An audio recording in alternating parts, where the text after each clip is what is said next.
What do you think happened to Kyron? Today, a 7-year-old boy vanished from SKYLINE Elementary School, never to be seen again. We all know his name, we all know his face, Kyron Horman. The search has been scaled back, of course, at this point, but it is still going on. It has been 9 years of not knowing where he went or what happened to him. 9 years without hugging him.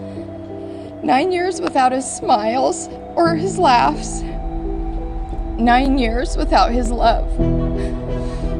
My heart is broken.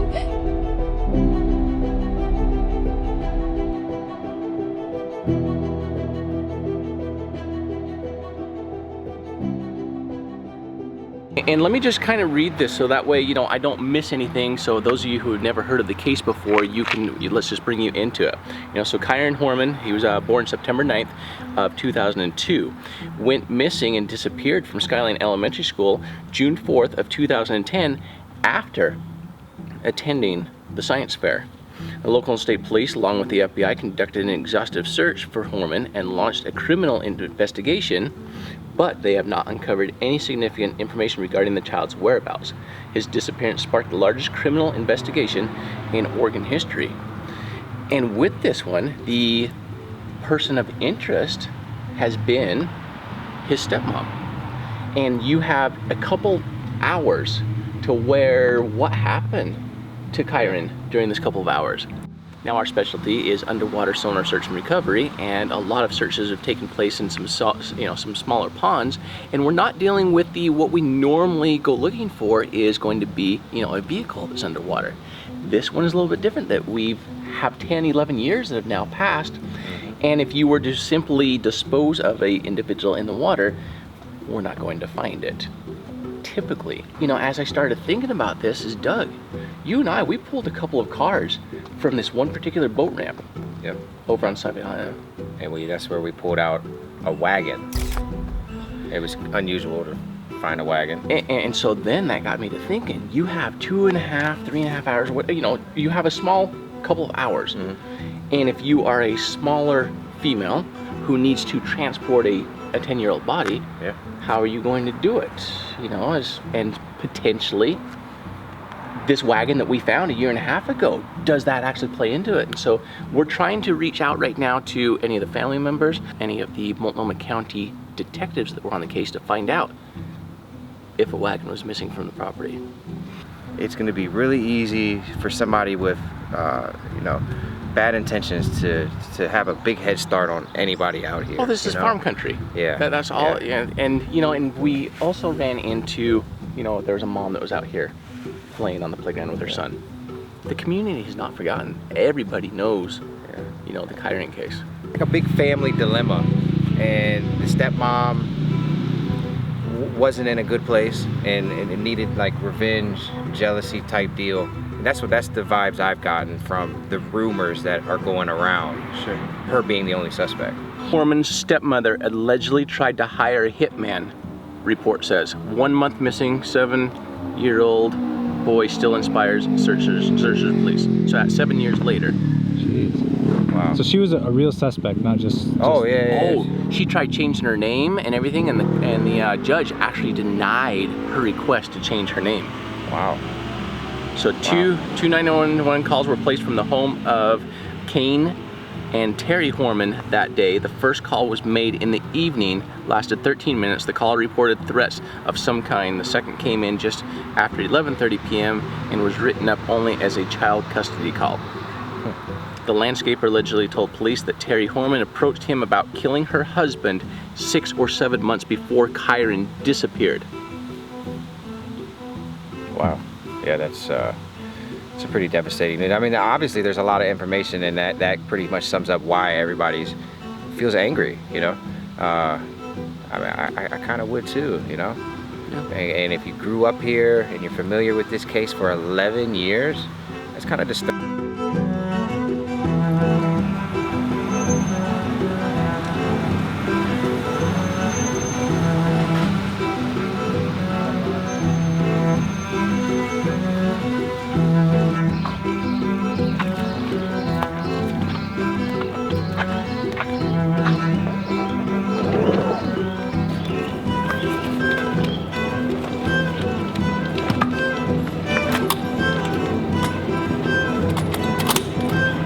back on Sauvie Island.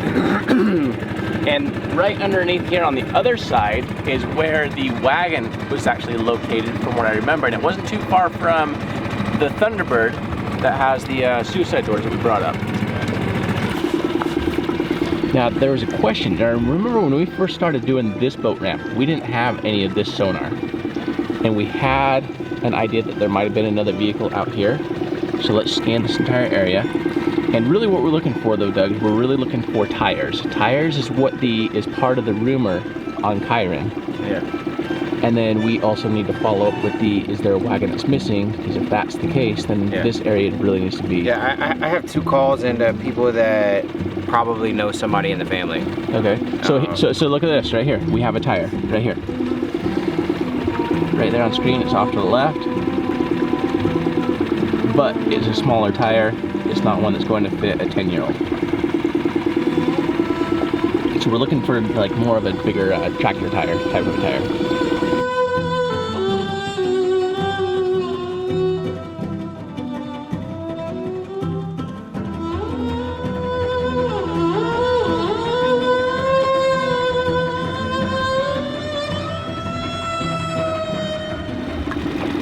Right here, I don't think it's a vehicle, but we'll hit it at a different angle and see what's going on with that one. We're definitely down a lot further than we would normally be for a car in this type of a current. Yeah. I think with this one, it wouldn't be any more than 100 yards, so we're down about 250 yards right now. Do I think she did it? I have no idea. But our job is simply to find out the where, not the who or the why.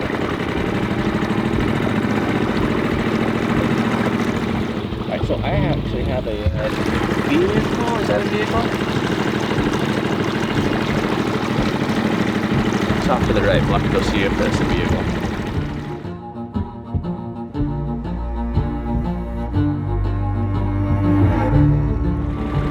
We got with the car off to the right. We're going to check over here, and then we're going to check the ramp. Coming into the ramp.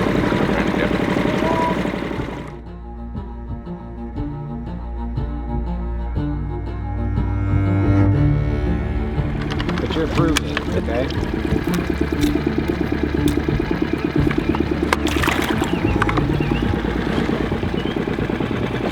Here's the junkyard of the other car that we had, and you can just see like what a mangled mess that Thunderbird is.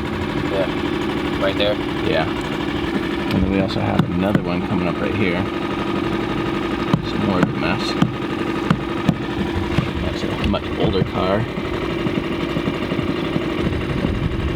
No other tires. Alright, and then when we first launched also, we thought that there might be a car, a fresh car, or a fresher car. Right here. Let's verify it, double check it. Oh yeah, it's not the car, it's a part of the way the dock and the ramp comes up. So then we're at 14 feet, it pops up real quick. And then comes up to that bar. And then we're in the new territory right here. So, no vehicle at all. Alright, that clears this one. Let's go check out the other boat ramp.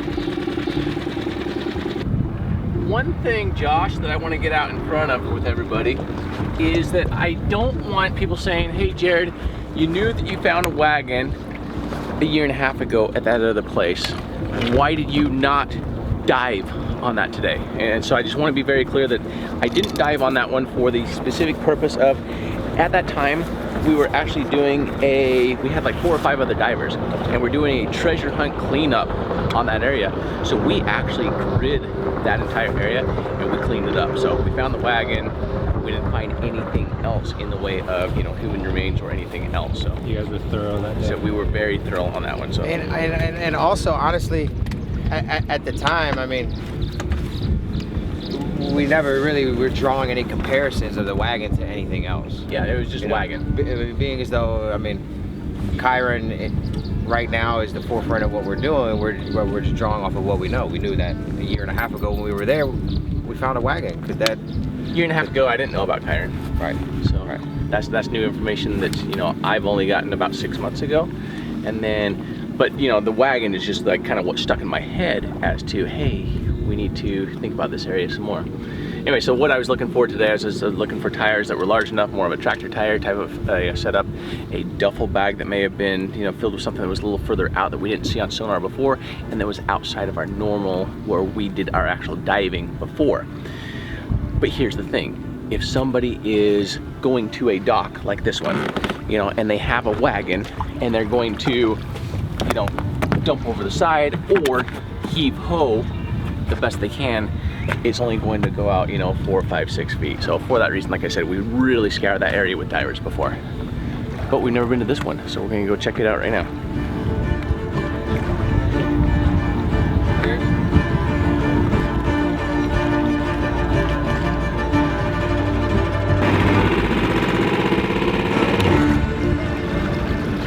How deep are we? We're actually at 19 feet right now. And the flow, you can't tell right now because the wind is coming this way, so it almost looks like the river is flowing this direction, but the river is actually flowing this direction. So if a vehicle comes off the ramp over there, it's going to kind of, I'm not expecting to find a vehicle any further than where that boat is at right there. Yeah. But we're out a little bit further. We just want to, you know, do a proper scan. Normally we do it from the shore out, but this one, no rhyme or reason, we're just doing an outward in. For those of you who have never seen sonar or any of our other videos before, let me just explain this a little bit. This one is our live scope. So what we're seeing here is we're actually seeing in real time, anything that happens will pop up live. This one over here is more of a picture in time. With a picture in time, this is what we've just gone over. This is what we've just gone over. This is down imaging, and this is side imaging. With side imaging, we're casting 75 feet left and 75 feet to the right. This allows us to, you know, really cover about 100 and 150 feet of ground at the same time. This right here is our boat. So anything from the boat, black from there, black is going to be water column until we hit the bottom of the river. So everything is to the right, everything's to the left. Now over here, down imaging is anything from the top down is going to be the depth. So you can see 13 feet, 13 feet. Same thing here, 15 feet, you can see 1836. So you can see as this moves, this is moving in and out as well.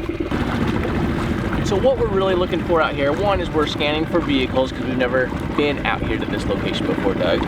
But more importantly, you know, we're looking for, you know, Kyron. Mainly, if it's going to be a Kyron dumping, if mom is involved, everything's going to be really close to the ramp there, to the dock. We really want to focus in on looking for tires that are not a regular car tire, because again, we're looking for a 10-year-old. So we're looking for more of a tractor tire, semi-tire type of size, if that rumor is true that somebody saw her using a tire. Or something more along the lines of a duffel bag, a barrel I'm kind of leaning against, because you're dealing with the, you know, trunk of a car. I don't know if she had a truck, so we could be looking for a barrel.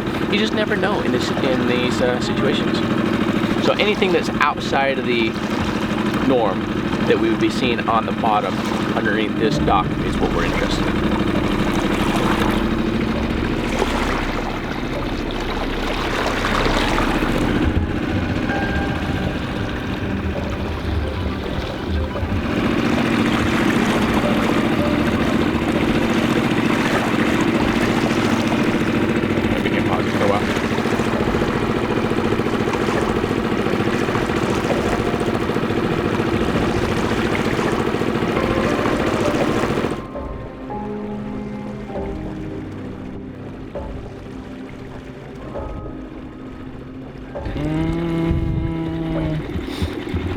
We have a car under there, maybe.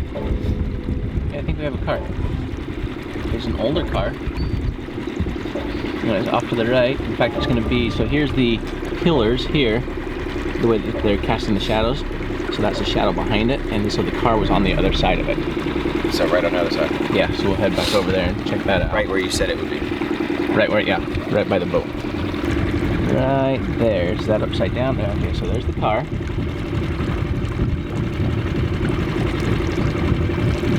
Looks like it's on its wheels.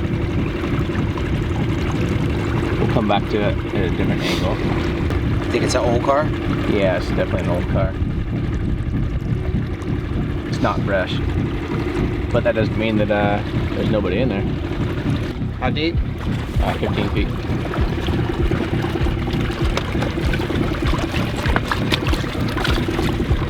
So what we're gonna do right now is we're gonna get directly over it. We're gonna put a magnet on it so we can mark it with a buoy.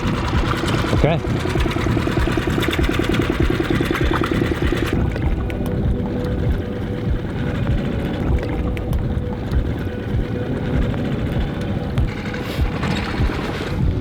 Screen right here.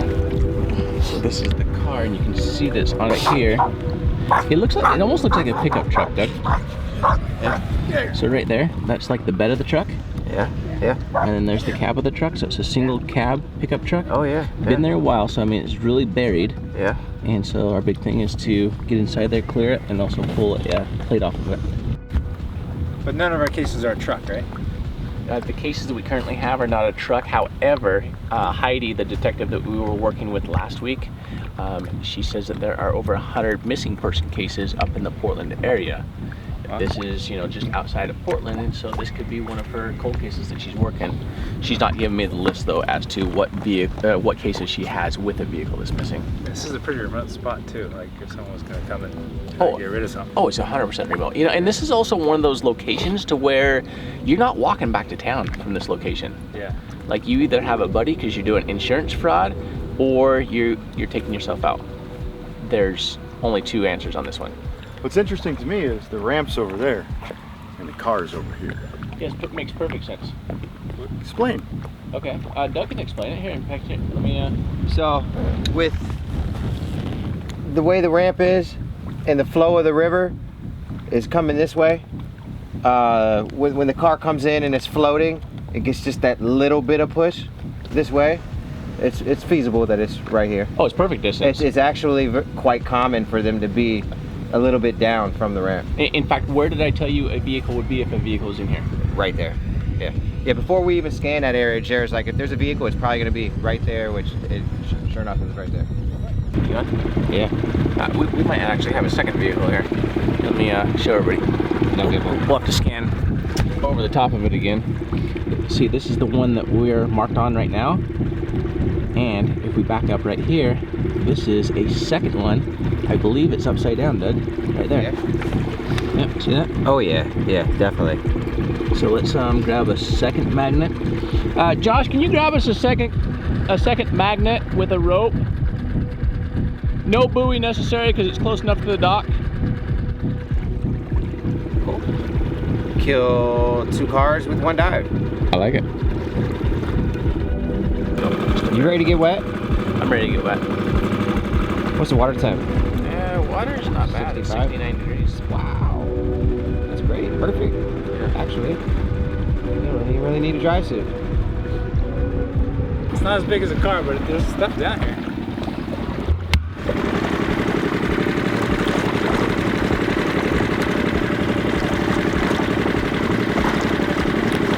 You actually might be on a car there. All right, let's go get wet.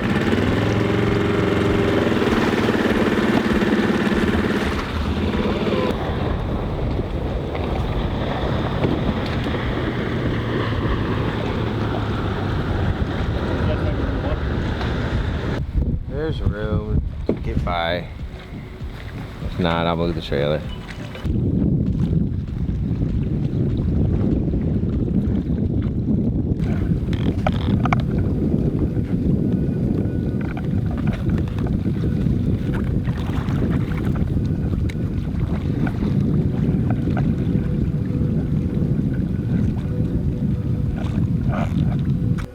So we got really good communication hooked up right now. That way I'm in direct communication with Jared while he's underwater every step of the way.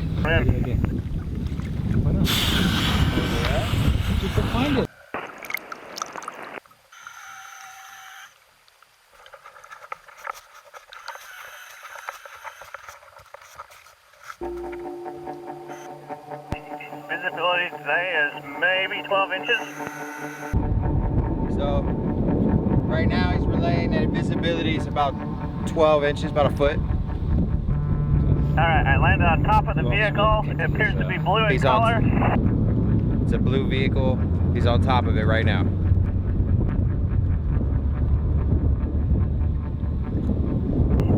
I believe I'm on the driver's side. It is a pickup truck.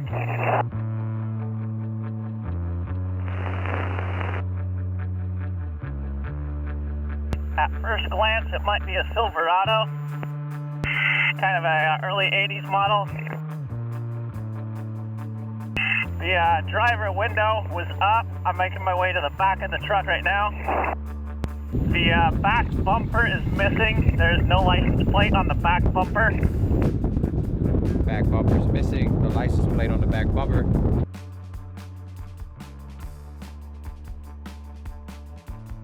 Confirming it is a Chevrolet. Making my way to the passenger side right now. I have found our magnet is on the bed of the pickup at the back. The back window is open. I will come back to that in a moment. The passenger window is up. The front windshield is intact. I'm doing my best to reach into the pickup. There's a lot of silt in there. The seatbelt is not fastened. The silt is even with the windows. The passenger seatbelt is also not fastened. I'm pulling what I believe to be the headliner.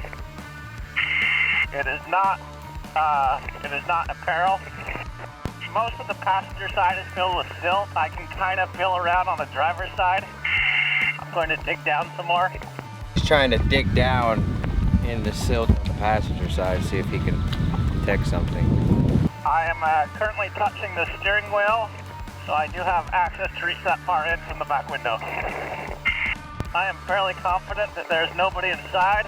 I'm going to pop the side window, the driver's side, to finish confirming. I'm going to use the window popper. I'm just going to go for the center underwater here.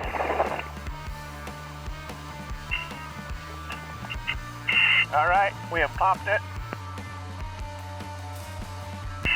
All right, based on previous recoveries, I'm clearing this vehicle. There is nobody inside.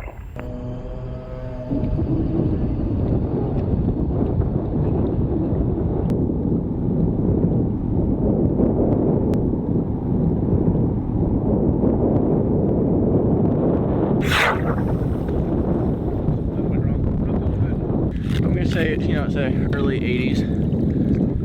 Yeah.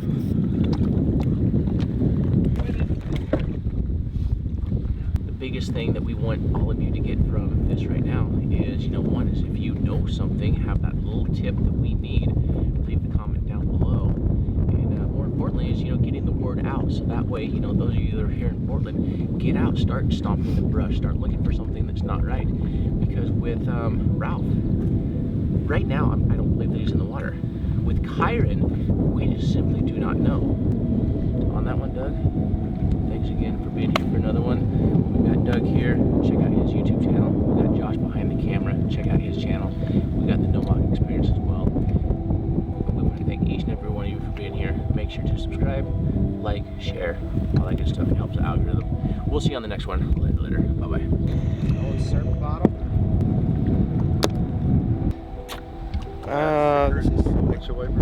Yeah. Got a nail? Yeah. Every time a bell rings. Maybe it's a boat. It's It looks like a chair to me, Josh. it's a chair. Looks good. Probably still good too. That's why it's important to pick yourself a fishing magnet, so that way you can clean up the environment. Yeah, I also got a cup holder full of nails and caps and bottles and. I like it. Nice finds, Josh.